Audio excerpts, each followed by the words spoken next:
Hey, good day to you all. It is Patrick Lovell ripping some truth bombs and riffing about the nature of the lay of the land in the world that we live in. And I'm coming to you this morning at on Wednesday, April 5th, 2023 at approximately 10:30 a.m. my time. And I just finished listening to yet again another really interesting and at times brilliant and poetic, but overall highly frustrating podcast of Jon Stewart's The Problem with Jon Stewart. And and this morning's, I'm not sure when he released it. I think it might have been released earlier today. Yeah, it actually was. And so far, this one's been seen by over 54,000 people. And his guests were Dr. Philip Goff, who is a Yale professor and co-founder and the CEO of the Center for Policing Equity. And then he had also David Dayen, the executive editor of the American Prospect. And David Dayen is somebody I admire deeply. And he was also somebody who participated on camera with us, what was intended for season 2 of The Con. And I had read a book that he had done called Chain of Title that was very helpful in me understanding the lay of the land and what was happening in the aftermath of the 2008 great financial crisis. And quite frankly, it was really the answers that I was looking for. But even David Dayen's work fell far short of what I was actually trying to navigate and fully, completely understand. And interestingly enough, it was his first book. And I'll never forget actually interviewing David. He was a great guy, very interesting guy. And he had to take a call. It was in Venice, California, and he had to take a phone call before and after we were doing our interview with him. And he was on the phone with Elizabeth Warren. And I had known that and I just kind of inferred that he had had some sort of relationship with Miss Warren. But I thought it really fascinating at the time. And I think we shot the interview in 2017. In fact, that was kind of like the first part of production for what ultimately became The Con. And unfortunately, because of our resources, the whole process took me a lot longer than I had anticipated. But we didn't land until 2020 with the first season of The Con. And as much of it a miracle it was, it still is. I mean, it's unbelievable what we have in context to what it is that I'm trying to tell you. So, for example, Jon Stewart this morning is asking some extremely important questions. And his whole point with these two guests was to frame what we're looking at with Trump and ultimately what is, i.e., what is our system? How do we infer? How do we extrapolate? How do we interpret what we know is this ongoing scenario, but in context to what Trump frames? And for those of you who have been following my truth bombs, you know that's what I've been doing on a daily basis. I've been comparing and contrasting and, enlightening all of the things that the law is now being used to, at least within mainstream, be elevated to like, look, everybody, the law works. We can hold power to account, and this is how we're going to hold power to account. And I'm not going to go through the litany of everything that I've already done. If you're just tuning into me for the first time, for the past week, I've been doing it with specificity, but I'll just use these as a quick touchstone. I mean, whether it's the Department of Justice's maneuverings with as it relates to the criminal fraud exception, statutes and everything that reveals, and of course Fonnie Willis down in Georgia with potentially RICO, and then everything we're seeing on display with Alvin Bragg, and then soon to follow up with Letitia James out of New York. All of these things are elements that then lead to and I think they're almost creating a narrative, and I wouldn't be surprised. And I wouldn't be surprised if they've seen our work, and that's what they're basing it on. I kid you not. That's how weird this world is that I'm in, considering that I've got 530 subscribers, and thank you to you all, but I'd certainly like to see 530,000 subscribers, maybe 5.3 million, or maybe 53 million, considering the information I have. And the magnitude of what the January 6th committee is kind of summarizing everything, which is Donald J. Trump defrauded the United States. Now, that's, of course, in context to the insurrection, but when you look at the sum total of what Donald Trump is involved in, of course, that's what we're getting to, that he defrauded the United States.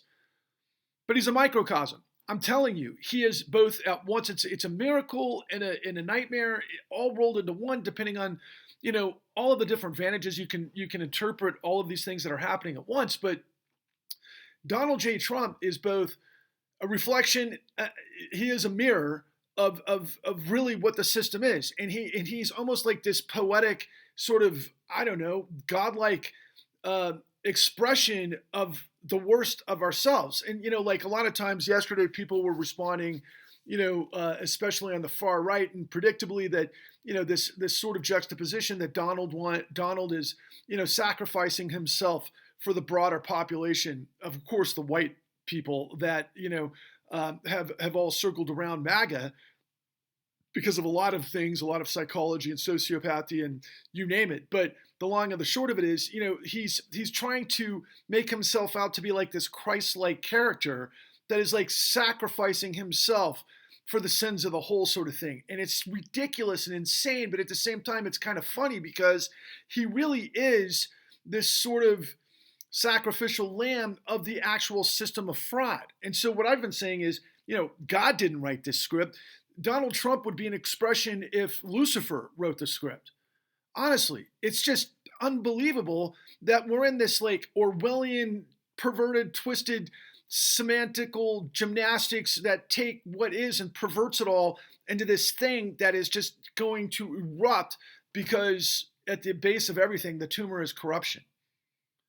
And that's what Jon Stewart was looking to understand with his, really involved conversation. And Donald, and I got to tell you, this is more importantly directed towards those of you who have also invested in us, that are in the courts, that have been trying desperately to get people to understand the insane criminality that you're dealing with on behalf of the state and everything that mirrors in terms of what Trump is on display. Like I mentioned yesterday, that in the DOJ's investigation, they can create what's known as a rocket docket to move all of these things into quick, trial with as it regards to everything with Donald Trump and Mar-a-Lago and that part of the investigation. And it brought back the memories of the rocket dockets that buried millions of people with illegal documentation fraud. So it's almost the exact same thing we're seeing with Trump, but just in reverse. And the ones who did it were the financial system. And so today on the program, David Dayen, who wrote the book called Chain of Title, which I've since learned is really Chain of Lien ownership, would be more accurate to what the question is that he was asking. But as many of you know in the foreclosure space, what David Dayen brought to the attention of Jon Stewart, and it's just so typical of Jon Stewart because Jon Stewart really thinks he understands what happened in 2008. And if anybody has any connection to Jon Stewart out there, I've tried to get to their gatekeepers. I've tried to make him aware of all of the information we have, but I haven't gotten to Jon Stewart because I think the way it works, quite frankly, and I've had the same problem with Joe Rogan and Russell Brand, they're all talking and looking for people, and there's kind of gatekeepers with a click that if people have written a book and they've got millions of viewers and that sort of thing, they're kind of acceptable and they know not what to say. I don't know what all the fucking ingredients or the check marks that you have to get on, through their gatekeepers, quite frankly, even though I've been on lower level scenarios. I've also been on Crystal Ball several times in between David Sirota and Russell Brand and weird stuff like that. And then also I've been, interviewed by The Guardian and some major players. And so we've gotten the word out there to a very limited degree. And then everything that I've tried to do, if you look at my numbers on TikTok, we've reached over 7 million people, but that's not translating to YouTube for some reason. I've got 530 subscribers on YouTube.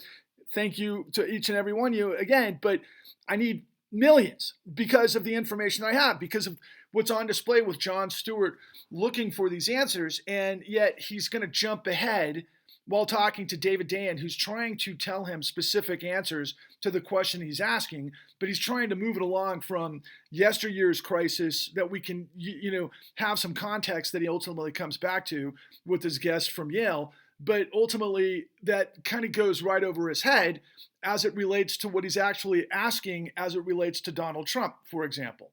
Because the entirety of the conversation between Stewart and his guests were to understand, quite frankly, systemic corruption, which is what I'm enveloped in. And I've been trying to get through to you and everybody that you can see across the spectrum that has to come to understand that the system itself, and this is what this brilliant PhD, I think, psychologist, this guy Phil from Yale, it was just a smart guy, an African American guy with a great sense of humor and all sorts of incredible insights. But basically, what he was getting to in the conversation was what I learned years ago and I can encapsulate it with this one quote from Lyndon Baines Johnson. If you can convince the lowest rung white person that he's higher on the priority scale as the highest black person, then you can pick his pockets all day. Yeah, that's a thing. That's an accurate quote from a former president of the United States, of course, enmeshed in Vietnam, and then ultimately what became the Great Society, which is, again, just kind of standard of the insane sort of different degrees of what happens in American society, that also underscored what ultimately was my topic of conversation yesterday with, of course, Martin Luther King, who was assassinated on April 4th, 55 years ago, trying to end systemic predation and racism in our economic structure. And here we are with Jon Stewart asking David Dayen, who was telling him directly to his face, okay? He's telling him that millions of cases had documentation fraud that the courts of this nation allowed through these rocket dockets that just basically stole houses illegally, that then created this devastation that ultimately this PhD psychologist and professor at Yale University was getting to in his summation of the entire thing, is that what we have been able to do and what the whole purpose and what power has figured out in this country a long time ago was that you have to separate the poor white working class from the poor suffering people of color. Otherwise, you'll have a revolution. That's a thing.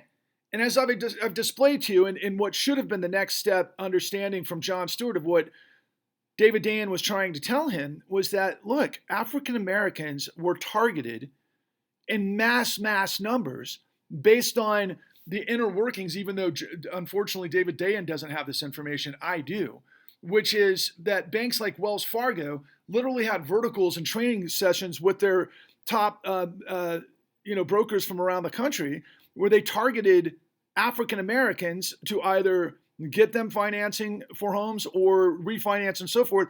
But there were certain parameters, just like, fake bank accounts to create revenue for the bank itself, which became a cash cow for the bank itself. And they did it on overdrive to basically set up what would become the disaster of the 2008 great financial crisis that led to 60% of African American household wealth. I think it was 55%. It was actually higher in the Latinx communities.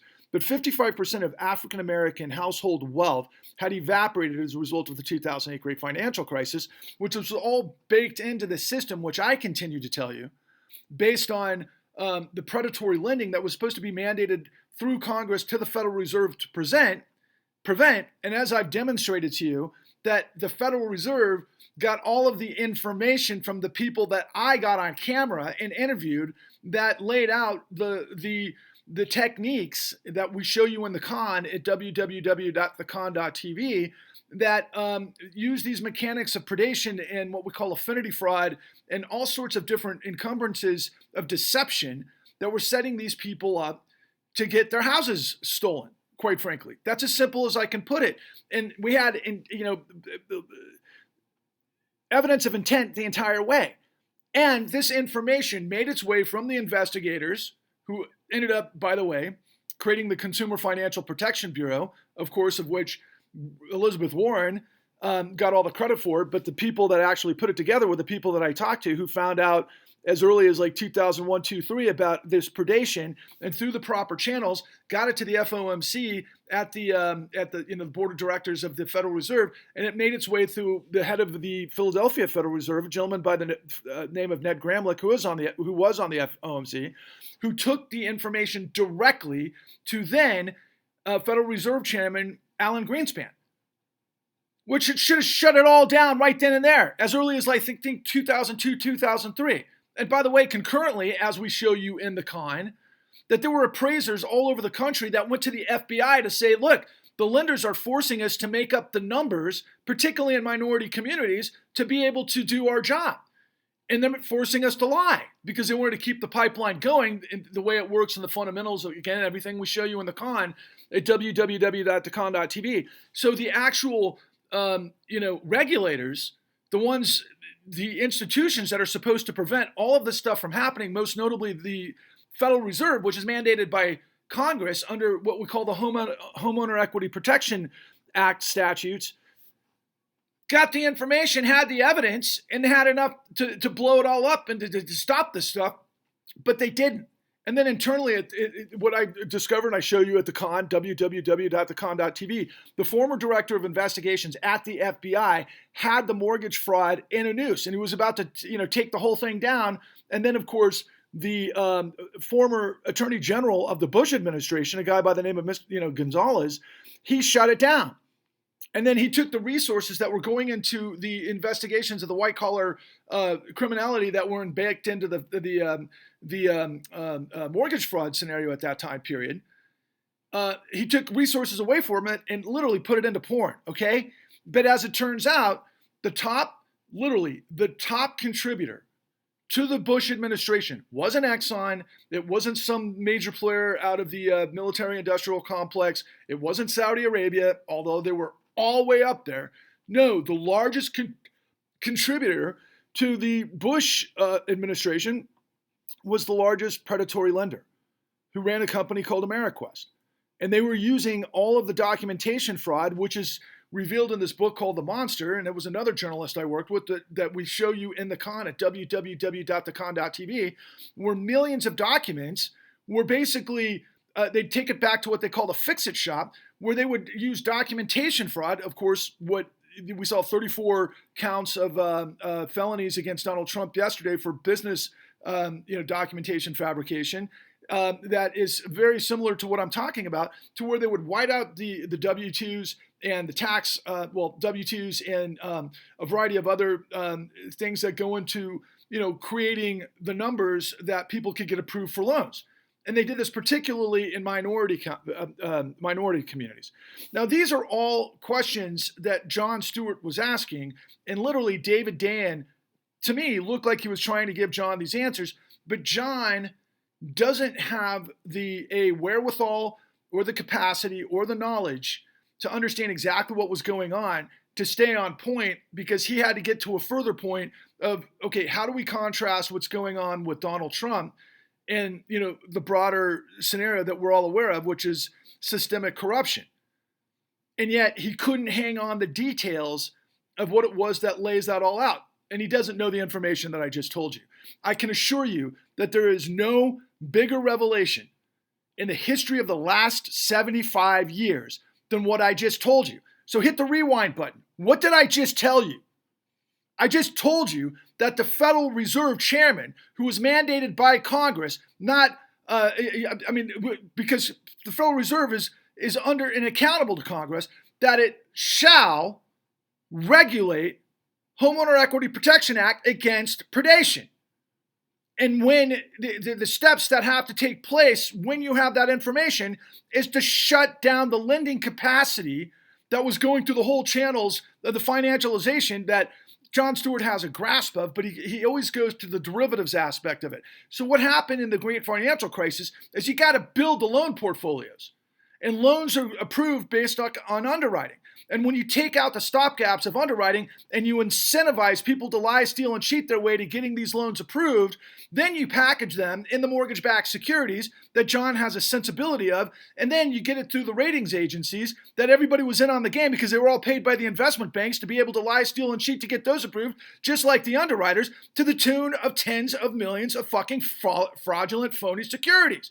That they did, and Jon has a sense of this, they put into collateralized debt obligations and credit default swaps and CDO squares and all sorts of different derivatives. That was a casino capitalism that created this $600 trillion to $800 trillion of notional value of derivative bets on basically how those were going to perform, which led to, of course, things like The Big Short, which Goldman Sachs, unbeknownst to Jon Stewart and unbeknownst to the world, because Plan B and Brad Pitt's company did a fantastic job, but they focused on Michael Burry, which is a small version of what actually happened in The Big Short. And they didn't get it right in The Big Short, because in The Big Short, ultimately, as much as I love the movie and I love Adam McKay and I love everything to do with that film and I love Brad Pitt and everything else, but they didn't understand what they were dealing with, because the way they tried to create a shortcut was like, okay, the brokers were getting played by strip dancers who were getting in over their management capacity to own too much property while they were strip dancing, and they were having all of these sidebar financial tools to create more and more income streams, right? Which any great entrepreneur would do if they knew what they were doing. But the focus of Plan B and Brad Pitt and everybody involved with Michael Lewis included, ultimately as a shortcut blamed it on the borrower. They blamed it in the movie on strip dancers, but no, it was the brokers through these incentives that we show you in the con at www.thecon.tv to lie, steal, and cheat their way to approved loans to package that then led to $600 to $800 trillion of these derivatives that, as it turns out, unbeknownst to everybody in The Big Short, and this is also information that I have, that Goldman Sachs was working with a hedge fund guy by the name of Jon Paulson, not to be confused with Hank Paulson. Took me a few years to get that out of my head. Hank Paulson was the former Secretary of the Treasury of the Bush administration, and he was a former CEO of Goldman Sachs, who was heavily involved with mortgage-backed securities, and ultimately one of the three, the triumphant I might call them, that end up saving. They're called, they were the masters of the universe and then they saved the world, according to lore. But that was all a misnomer, distraction to make sure you don't understand what it is that I'm trying to tell you. And Hank Paulson worked with Ben Bernanke and Timothy Geithner to do something that I'm just about to lay out, but I want to get to this point first. So The Big Short tells you about Michael Burry. To put this into contrast, I love, again, the character of Michael Burry, played by Christian Slater, because I could imagine, what he was dealing with in terms of when the market was going to drop, because they have to do the timing and the shorts, and they're losing money and betting a lot of money on the entire financial system collapsing. But he knew, because of the underwriting standards that he himself had investigated, what they show in the Big Short. But that was not exactly what took place with Jon Paulson, the hedge fund that was working with Goldman Sachs. And this is the difference. When the world blew up in 2008, Goldman Sachs is kind of legendary, because everybody finds out after the fact that they were shorting the market because they knew everybody was holding toxic assets. How did they know that? Well, they did their due diligence, supposedly very similar to what Michael Burry did, right? They just went out and looked, and they kind of did their homework. That's not what happened. They literally went out with Jon Paulson and Paolo Pellegrini, and I have this evidence. They literally had a vertical Greenpoint mortgage, among others, where they were working with brokers all over the country, many of whom were felons, particularly in the state of Florida, that got mortgage broker license to basically set everybody up on these liars loans that I continue to tell you, that they knew were the worst of the worst of the worst, and these major speculators and everything else, and they knew it was all going to collapse almost to the time that it was going to collapse. They handpicked the worst mortgages through the worst brokers, and who's they? I'm talking about Jon Paulson and Goldman Sachs. And Goldman Sachs also had, many people remember Fabulous Touré, and they were selling Abacus, and they were selling that to the German municipalities, and that was part of this whole thing. And they were selling it to pensions all over the place, and they were doing it because they handpicked the damn shorts that are the worst of the worst liars loans that they knew were going to blow up, and then they put it in the world, and then they basically timed it to where they were going to short it all, which they did, and then they leaked what was going on at Bear Stearns. Okay, and Bear Stearns and Coffee, and I can't remember the other guy, who were the hedge fund guys who were deeply involved with this, and they were all trading shit, is what they were doing, based on liars loan garbage that Jon Paulson handpicked to put into the mortgage-backed securities that they shorted. Okay, so based on everything that I've showed to you in the con, can anybody not understand where the intent is? So the intent always comes from control fraud. The CEOs, based on modern executive compensation, got bigger and bigger, and everybody in the food chain, bonuses if they all hit their numbers. They had to widen the lending gap to get more and more loans approved through all of these deceptive acts and practices, which are all felonies. as we're seeing displayed with Donald Trump. And they were doing it to the tunes of tens of millions. And in the case of John Paulson and Goldman Sachs, they shorted it. So they knew what they were doing, and then they shorted it, and they knew that nobody was going to come after them. And I'll give you an example of what ultimately happens. So the world blows up. And I told you already that Alan Greenspan, former director, federal chairman Alan Greenspan, had the evidence of what was incorporating that constituted the entire, mortgage-backed security market, and he continued to let it go. And the reason, and he was the top regulator who Congress mandated shall, act upon the information to shut it down. That was his job, and he didn't do it. But what happens in the end? The whole world blows up, and then we're sold a bag of goods, ultimately starting with the Bush administration, and then ultimately through the Obama administration, that we're going to do the Troubled Assets Relief Program, where the Federal Reserve is going to do something complicated, the way it works out in the minds of Americans, where they're going to buy toxic assets. Timothy Geithner famously said that we're going to make the American people foam on the runway for the crashing financial system. Well, those people that were foam on the runway were the people that got set up in bad loans through everything we show you at www.thecon.tv that starts with predatory loans, and then it goes into the nature of affinity fraud, and then it goes into all of these things like straw buying and all sorts of other different scenarios of theft, where millions of these things went into the system to blow up the world through all the derivatives, and it literally seized the functions of the actual global economy. There was no money in the system because they all went bankrupt. Who's they? The investment banks, the too big to fail banks, the hedge funds, the private equity funds. The entirety of the financial system was in on this, okay? And they all went bankrupt. Why is that important?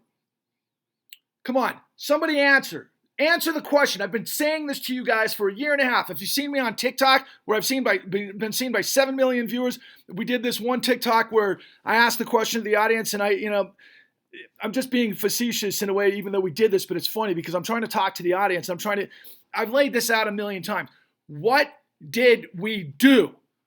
Why am I different than anybody else? Why am I the guy that can show you the emperor's new clothes in context to what it is that I'm telling you about what Jon Stewart is missing, what everybody in mainstream media is missing, what Russell Brand and everybody is missing, quite frankly, right?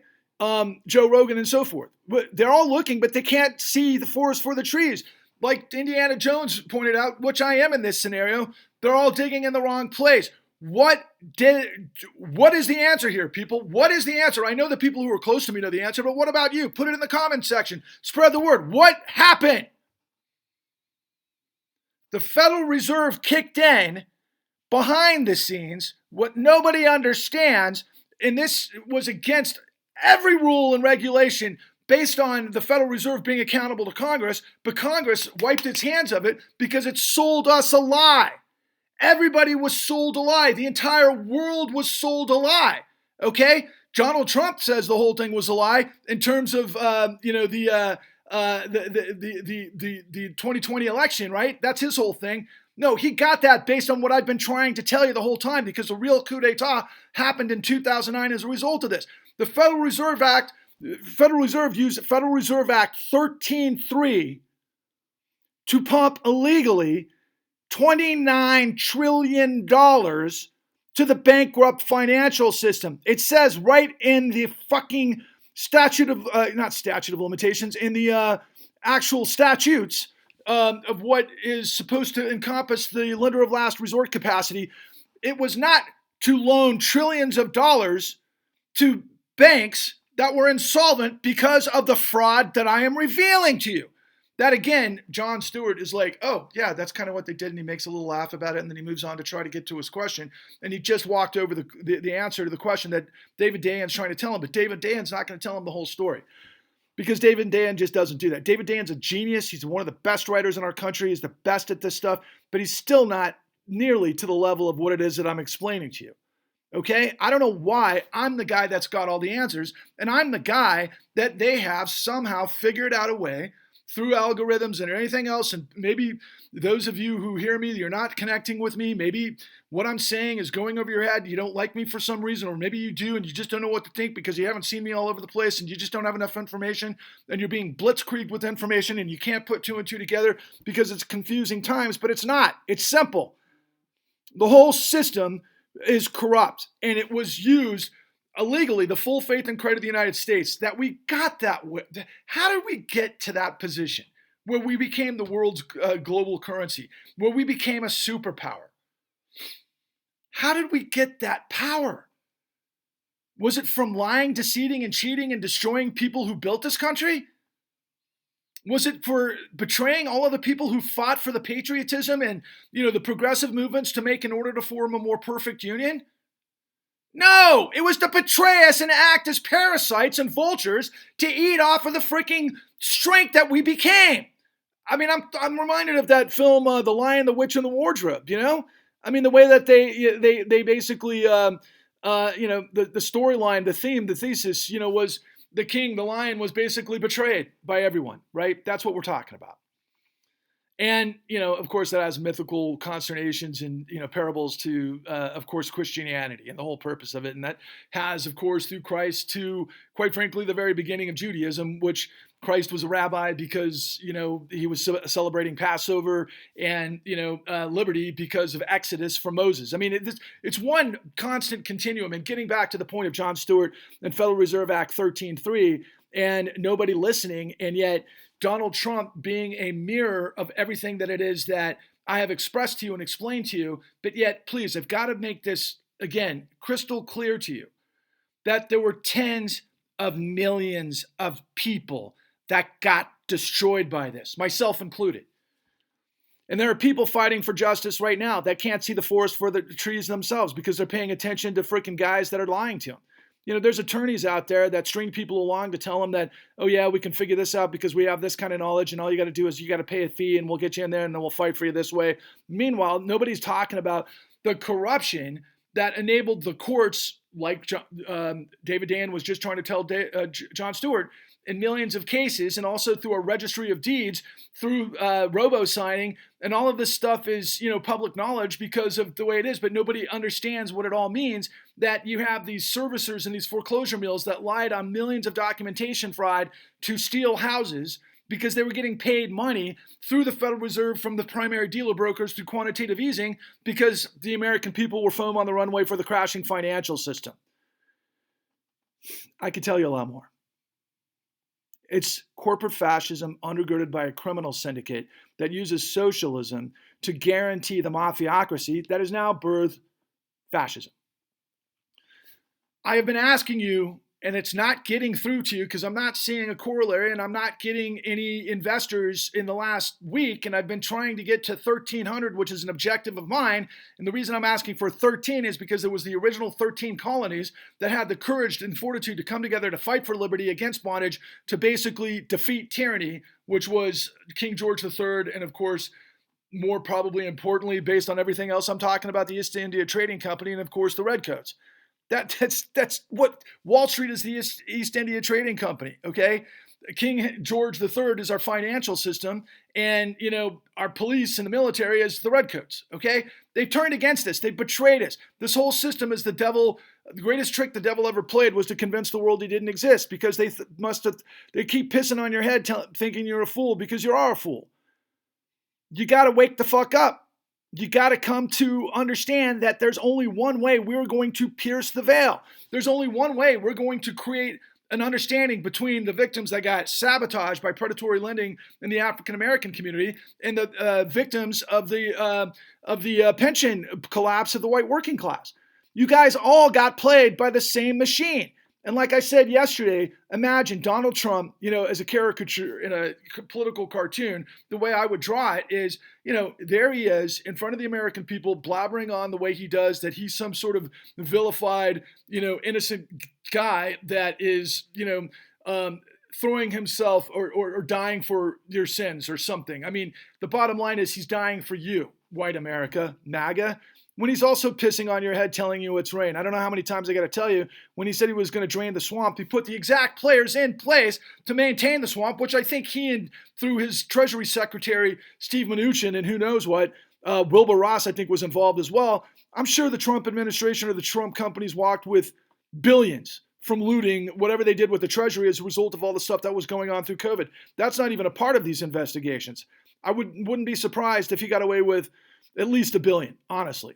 I know he pilfered it. I know he did. I don't know how he pilfered it, and I don't know how much, but I'm sure he did, and none of that is in any of these investigations, to be quite frank with you, because I kind of get the sense that if they were to expose that, then they'd have to expose everything that I'm talking about.